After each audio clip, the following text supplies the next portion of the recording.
Hi everyone, we are back again, and today's story is A Little Mermaid. So guys, are we all ready? Yeah? I hope you're all sitting comfortably, ready for our story. Enjoy. A Little Mermaid. Far beneath the ocean waves, in a land of the mer people, lived a lovely young mermaid named Ariel. Her home was an undersea palace. Although it was quite magnificent, she hardly ever spent any time there. She preferred to go exploring with her little friend Flounder the fish. Ariel loved to collect objects from around the world and above the sea. She and Flounder would swim up and out of sunken ships, picking up whatever caught the Little Mermaid's fancy. Ariel's father, King Triton, ruled the undersea kingdom. He was very proud of Ariel's many gifts, especially her beautiful singing voice. He had arranged to give a special concert to show his daughter's wonderful talent to the merfolk. Ariel's sisters sang to begin the concert. Then they sang a special song to introduce Ariel, but Ariel wasn't there. Triton was not pleased. How could Ariel have forgotten to show up for her own debut? As usual, Ariel was off exploring. She had found a sunken ship to play in, and she'd forgotten all about the concert. By the time she'd returned home, the guests had left. Triton was so angry that he ordered Sebastian, a crab who was his court composer, to follow Ariel and to keep her out of trouble.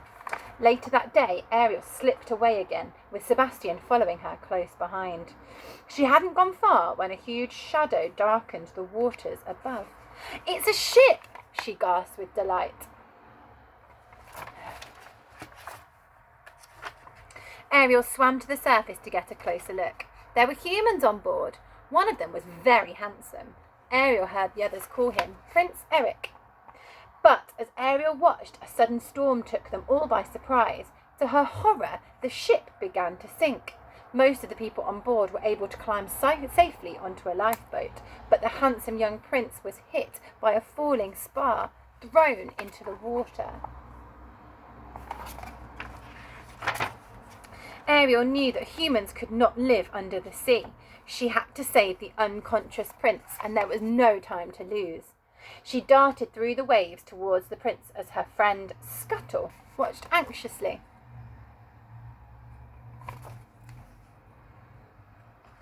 Using all her strength, Ariel dragged the young prince to shore.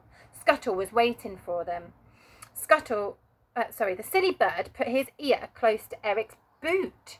"Sorry, Ariel, I can't make out a heartbeat."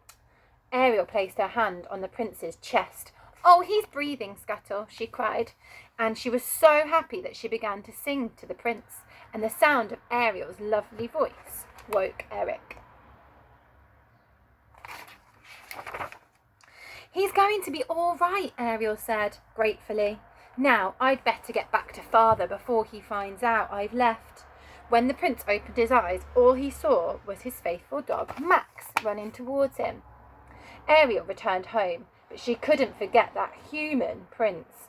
As she sat thinking about him, two evil eels named Flotsam and Jetsam watched her with cunning eyes.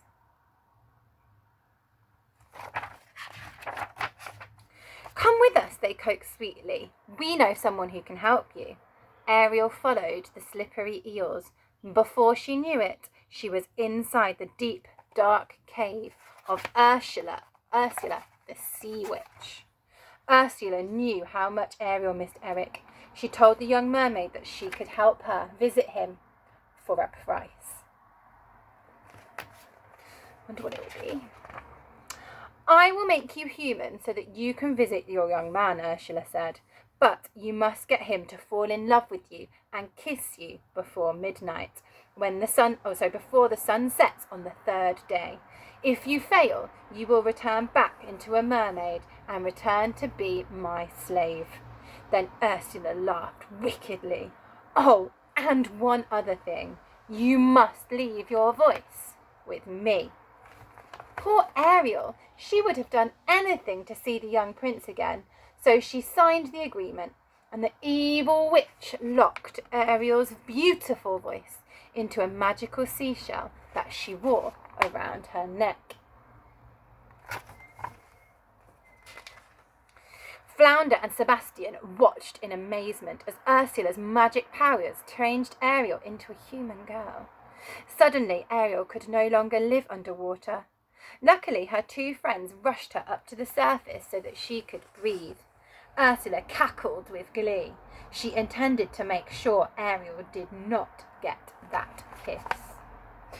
Once Ariel was safe on the beach, Scuttle said, "There's something different about you, Ariel. I just can't put my foot on it."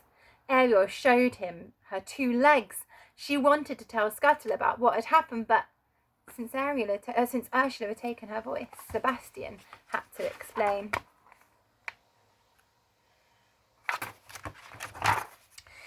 When Ariel tried to stand, she found that balancing on her new legs was harder than it looked. "You can do it," said Scuttle. "Just watch me." Sebastian shook his head in disbelief. "How am I going to tell the king about this?" he wondered. Meanwhile, Eric had not forgotten about the girl who saved his life.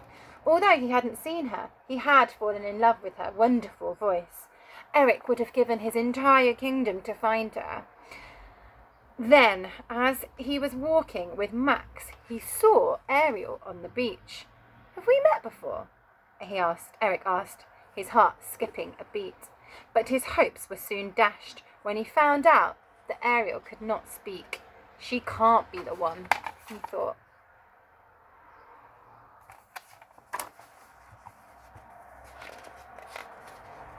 Still, the prince felt sorry for Ariel, so he brought her to his castle. His servants fed her and gave her pretty clothes to wear. The next day, the prince took Ariel for a coach ride in his kingdom. "She's so lovely," Eric said to himself. "If only she was the girl I was searching for." The next day, the prince took Ariel for a boat ride. "There isn't much time," Ariel thought. "If he doesn't kiss me soon, I will become Ursula's slave." Although Ariel didn't know it, the prince was falling in love, and he was about to kiss her. But Flotsam and Jetsam had been watching them. They tipped over the boat and sent the young couple trembling into the water before Ariel could get her kiss. No. Ursula had been watching the couple in the magic bubble. She decided to trick Eric so Ariel would never get her kiss. The witch transformed herself into a beautiful girl. With Ariel's voice locked inside the seashell necklace, Ursula would sound just like Eric's true love.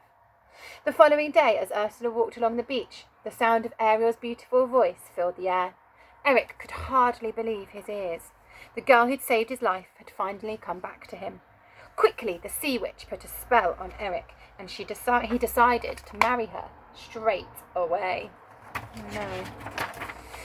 Ursula's nasty trick had worked. She and Eric were to be married on the ship that very next day. In her cabin, Ursula laughed as she looked at her true reflection in the mirror.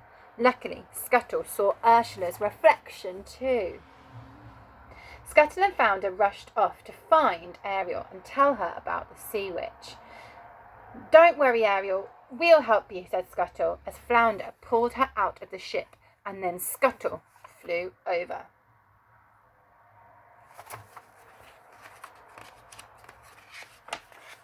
So, pages are all stuck together. This is how old this book is. With help of sea lions, pelicans, and other birds, Scuttle stopped the wedding. As Ariel climbed over the railings, the birds tore at Ursula's clothing and pulled her hair. The seashell fell from Ursula's neck, and when it broke, Ariel's voice returned instantly to Ariel, who called out to warn the prince. Then Eric knew he'd been tricked. But by the time they had run out, the sun had started to set, and Ariel was already turning back into a mermaid. "You belong to me now," gloated Ursula, who had turned back into her mean, ugly self. She grabbed Ariel and slithered into the sea. But Eric was not about to let Ariel slip away. This time, grabbing a harpoon, he dived into the sea and hurtled it at the sea witch.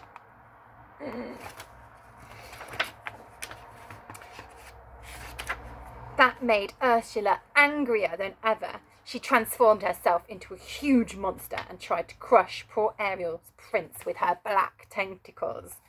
Eric clutched the little mermaid to him, trying to protect her from the witch's fury. Eric knew he had to do something, and fast. Climbing aboard the ship that Ursula's angry thrashing had raised from the bottom of the sea, he grabbed the wheel. He aimed the ship's prow at Ursula and sailed full speed ahead. As the boat struck the witch, she let out a terrible scream. Then she was gone forever.